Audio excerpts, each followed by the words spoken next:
और अब अगली खबर, अल्पसंख्यकों के अधिकारों को लेकर ओवैसी और किरण रिजिजू के बीच एक्स पर छिड़े ट्वीट वार की है, जिसने सियासी तकरार बढ़ा दी है। बीजेपी नेता शहजाद पूनावाला ने ओवैसी पर भड़काऊ राजनीति और वोट बैंक के लिए जनता को गुमराह करने का आरोप लगाया है। देखते हैं रिपोर्ट। ओवैसी जी, मुस्लिम समाज को लेकर तुष्टीकरण की राजनीति बंद करो, और इसीलिए भड़काना, बहकाना और चिल्लाना ये बीबीसी बन चुके हैं ओवैसी।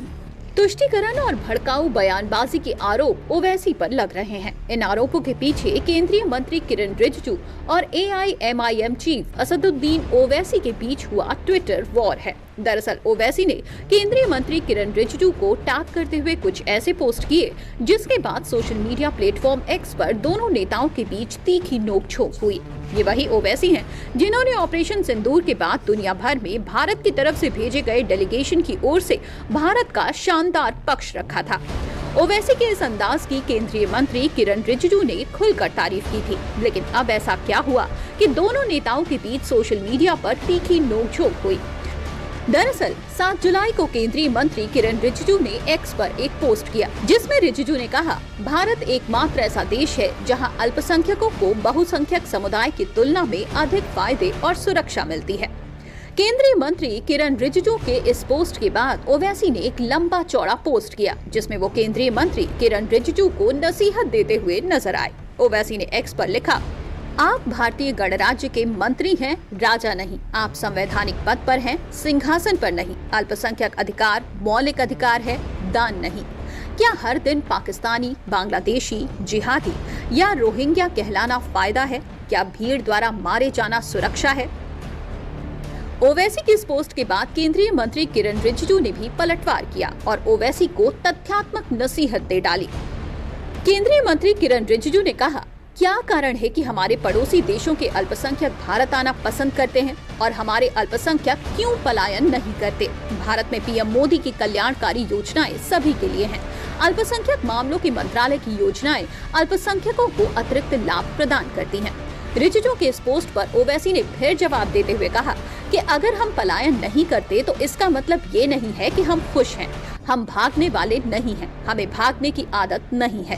खैर, केंद्रीय मंत्री किरण रिजिजू और ओवैसी के बीच अल्पसंख्यकों के अधिकारों को लेकर जमकर तकरार देखने को मिली। इस बीच ओवैसी की ओर से लगाए गए आरोपों पर बीजेपी नेता शहजाद पूनावाला ने तीखा पलटवार किया।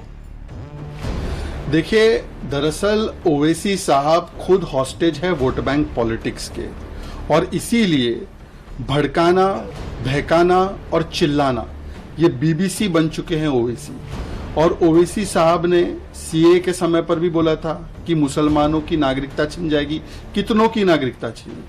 पर मैं ओवैसी साहब से पूछना चाहता हूं कि यदि आप सच में मानते हैं कि भारत के मुसलमान बंदी है, बंधक है, तो फिर CA में आप वकालत क्यों कर रहे थे कि अफगानिस्तान और पाकिस्तान के मुसलमानों को भी यहाँ पर आने दिया जाए? मतलब अगर भारत के मुसलमानों की इतनी दयनीय स्थिति है आपके हिसाब से, तो और मुसलमानों को बुलाने की पेशकश क्यों कर रहे थे आप CA कानून में? ये दिखाता है कि इनको केवल और केवल भड़काना है, वोट बैंक की दुकान चलाना है, और इसीलिए इस प्रकार के बयान जो है वो लगातार करवाना है।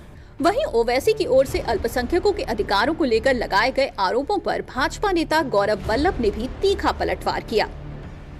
मुस्लिम समाज को लेकर तुष्टीकरण की राजनीति बंद करो। भारत में मुसलमानों का हर स्तर पर बराबर सम्मान था, है और रहेगा।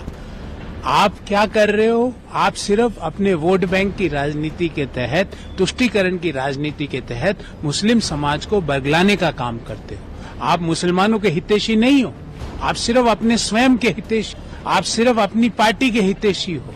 आप मुस्लिम समाज के हितैषी होते तो मुसलमान समाज आगे कैसे बढ़े, इसकी क्या ब्लूप्रिंट है आपके पास? आप सिर्फ तुष्टीकरण करते हो। जो मौजूदा केंद्र सरकार प्रधानमंत्री नरेंद्र मोदी जी के नेतृत्व में चल रही है, वो सबका साथ, सबका विकास के एजेंडा पे बात। जब सबका साथ की बात होती है तो देश में मौजूद हर धर्म के व्यक्ति का साथ और हर धर्म के व्यक्ति के विकास के मॉडल के साथ केंद्र सरकार आगे चल रही है। यही दरअसल ये कोई पहला मौका नहीं है जब ओवैसी ने अल्पसंख्यक के अधिकारों को लेकर इस तरह की बयानबाजी की हो। इससे पहले भी जब 2024 में संसद से वक्फ संशोधन बिल पास हुआ था तो ओवैसी ने बिल को मुस्लिम विरोधी बताया था।